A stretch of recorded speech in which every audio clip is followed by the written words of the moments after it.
ಕಾಂತರಾಜು ವರದಿ ಜಾರಿಗೆ ಸಂಬಂಧಪಟ್ಟಂತೆ ರಾಜ್ಯ ಸರ್ಕಾರ ಅದರಲ್ಲೂ ಸಿದ್ದರಾಮಯ್ಯನವರು ಬಹಳ ಉತ್ಸುಕರಾಗಿದ್ದಾರೆ. ಜನವರಿ 16ಕ್ಕೆ ಸಚಿವ ಸಂಪುಟ ಸಭೆಯ ಮುಂದೆ ಈ ವರದಿ ಬರುತ್ತೆ ಚರ್ಚೆಗೆ. ಆದರೆ ಅದನ್ನು ಅಂಗೀಕಾರ ಮಾಡದಂತೆ ಒಕ್ಕಲಿಗ ಸಂಘದ ಅಧ್ಯಕ್ಷರಾದಂಥ ಕೆಂಚಪ್ಪ ಗೌಡರು ಒಂದು ಸಭೆ ಸೇರಿ ಒತ್ತಡ ಹಾಕಿದ್ದಾರೆ. ಇವೆಲ್ಲ ಸರಿ ಇಲ್ಲ, ರಿಸೀವ್ ಮಾಡಬೇಡಿ, ಯಾಕೆಂದರೆ ಇದೊಂದು ಅವೈಜ್ಞಾನಿಕ ಕ್ರಮ.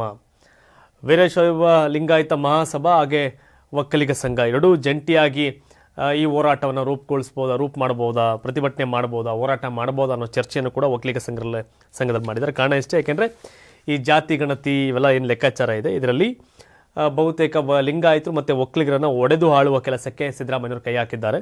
ಸೊ ಹಾಗಾಗಿ ಇದನ್ನು ಸ್ವೀಕಾರ ಮಾಡಬಾರ್ದು, ಕಾಂತರಾಜು ಆಯೋಗದ ವರದಿಯನ್ನು ಸ್ವೀಕಾರ ಮಾಡಬಾರ್ದು ಅನ್ನೋದು ಒಕ್ಕಲಿಗ ಸಂಘದ ಹಕ್ಕೊತ್ತಾಯ. ಜೊತೆಗೆ ವೀರಶೈವ ಮಹಾಸಭಾ ಕೂಡ ಇದನ್ನು ಹೇಳಿತ್ತು.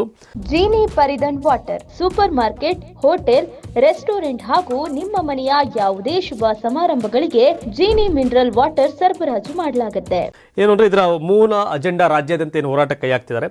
ಸರ್ಕಾರದ ಮೇಲೆ ಒತ್ತಡ ಹೇರುವ ತಂತ್ರ ರೂಪಿಸುವುದು, ವರದಿ ಜಾರಿಯಾದರೆ ವೀರಶೈವ ಮಹಾಸಭಾದ ಜೊತೆಗೆ ಜಂಟಿಯಾಗಿ ರಾಜ್ಯಾದ್ಯಂತ ಹೋರಾಟಕ್ಕೆ ಚಿಂತನೆ, ಹೋರಾಟಗಳ ಬಗ್ಗೆ ಚರ್ಚಿಸಲು ನಾಳೆ ಒಕ್ಕಲಿಗ ಶ್ರೀಗಳ ಸಮ್ಮುಖದಲ್ಲಿ ಸಭೆ, ಒಕ್ಕಲಿಗ ಉಪ ಪಂಗಡಗಳನ್ನು ಒಕ್ಕಲಿಗರ ಒಟ್ಟು ಜನಸಂಖ್ಯೆಯಲ್ಲಿ ಸೇರಿಸಿಲ್ಲ ಎಂದು ಆರೋಪ. ಅಂದರೆ ಒಕ್ಕಲಿಗರನ್ನ ಬೇರೆ ಬೇರೆ ಡಿವೈಡ್ ಮಾಡಿ ಹೊಡೆದಿದ್ದಾರೆ, ಲಿಂಗಾಯತರನ್ನು ಕೂಡ ಅದೇ ಥರ ಮಾಡಿದ್ದಾರೆ ಅನ್ನೋದು ಒಕ್ಕಲಿಗ ಮತ್ತು ಲಿಂಗಾಯತ ನಾಯಕರ ಬಹುತೇಕರ ಅಭಿಪ್ರಾಯ.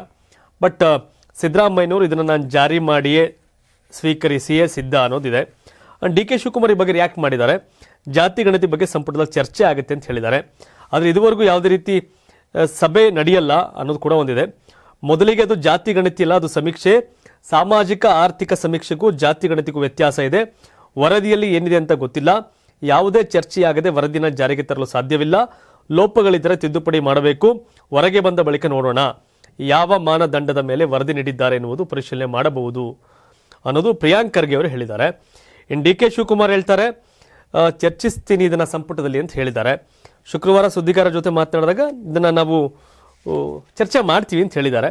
ಬಟ್ ಇದು ಒಕ್ಕಲಿಗ ಮತ್ತು ಲಿಂಗಾಯತ ಸಮುದಾಯ ಈ ಏನು ಕಾಂತರಾಜು ಆಯೋಗದ ವರದಿಗೆ ವಿರೋಧವನ್ನು ವ್ಯಕ್ತಪಡಿಸಿದ್ದಾರೆ. ಲಿಂಗಾಯತರನ್ನ ಹೊಡೆದಿದ್ದೀರಿ, ಬೇರೆ ಬೇರೆ ಪಂಗಡಗಳಾಗಿ ಒಕ್ಕಲಿಗರನ್ನ ಹೊಡೆದಿದ್ದೀರಿ, ಒಡೆದು ಆಳುವ ನೀತಿ ಕೈ ಹಾಕಿದ್ದೀರಿ, ಸರಿ ಇಲ್ಲ. ಇದು ಅವರು ಮಾಡಿರೋದೇ ಸಮೀಕ್ಷೆ ಮಾಡಿರೋ ಮಾನದಂಡವೇ ಸರಿ ಇಲ್ಲ. ಯಾರ ಮನೆಗೆ ಬಂದಿದ್ದೀರಿ ಹೇಳಿ ಕರೆಕ್ಟಾಗಿ, ಅಲ್ಲೆಲ್ಲೋ ಕೂತ್ಕೊಂಡು ಬೇಕಾಬಿಟ್ಟು ಬರ್ಕೊಂಡು ಹೋಗಿದ್ದೀರಿ ಅನ್ನೋದು ಇವರೆಲ್ಲರ ಆರೋಪ. ಬಟ್ ನೋಡೋಣ ಏನಾಗುತ್ತೆ ಅಂತ. ತಾವೇನು ಹೇಳ್ತೀರಿ? ಕಾಂತರಾಜು ಆಯೋಗದ ವರದಿ ಒಕ್ಕಲಿಗ ಲಿಂಗಾಯತ ಜಾತಿಗಳಿಗೆ ಅನ್ಯಾಯ ಮಾಡ್ತಿದ್ಯಾ, ಆ ಥರದ ಸನ್ನಿವೇಶ ಅದರಲ್ಲಿ ಇದೆಯಾ? ತಾವೇನು ಹೇಳ್ತೀರಿ? ಕಾಮೆಂಟ್ ಮಾಡಿ ತಿಳಿಸಿ. ಧನ್ಯವಾದ. ಇದು ಕರ್ನಾಟಕ ಟಿವಿ, ಕನ್ನಡಿಗರ ಧ್ವನಿ.